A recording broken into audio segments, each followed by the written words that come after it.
ஒரு கிராமம், ஒளியின்றி உறங்கும் கிராமம். அந்த கிராமத்தில் சூரியன் ஒருபோதும் எழவில்லை.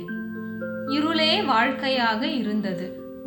மக்கள் தங்களின் தினசரி வேலைகளை சிறிய விளக்குகளின் ஒளியில் செய்து வந்தனர். இருள் வாழ்க்கையாக மாறி இருந்தது. அந்த கிராமத்துக்கு ஒரு சிறுமி வந்தாள். அவளுக்கு அந்த நிலை மிகுந்த வேதனையை ஏற்படுத்தியது. எப்படி இவர்கள் இப்படி இருட்டில் வாழ்கிறார்கள் என்று நினைத்தாள். சூரியனின் ஒளி இல்லாமல் வாழ்வது அவளுக்கு புரியவில்லை. அவள் மனதில் ஒரு தீர்மானம் பிறந்தது.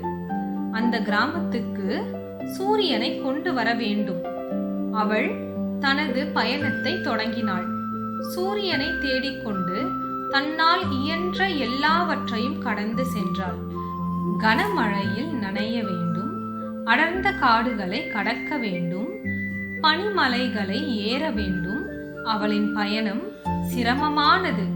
ஆனால் அவள் தைரியமாக சென்றாள்.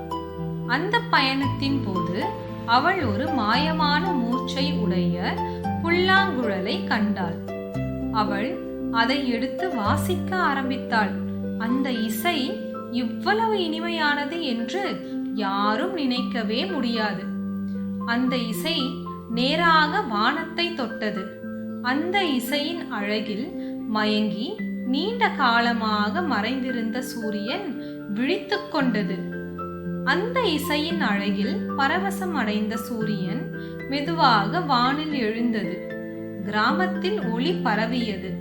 இருளும் பனி கூட மறைந்து ஒளியின் களிப்பில் கரைந்தன. அந்த சிறுமி மகிழ்ச்சியில் திளைத்தாள். அவள் செய்த உழைப்பின் வெற்றியை ஒளியாகவே பார்த்தாள். முழு கிராமமும் பரம மகிழ்ச்சியில் திளைத்தது. அவர்கள் கண்ணில் கண்ணீர், ஆனால் அது சந்தோஷத்தின் கண்ணீர். ஒவ்வொருவரும் சூரிய ஒளியில் ஒரு புதிய வாழ்க்கையை தொடங்கினார்கள். பாட்டும் நடனமும் கொண்டாட்டமும் எங்கும் பரவியது. இருளை ஒளியாக மாற்றிய அந்த சிறுமியின் பெயர் இப்போது அந்த கிராமத்தில் ஒளிக்கனியாக மதிக்கப்படுகிறது.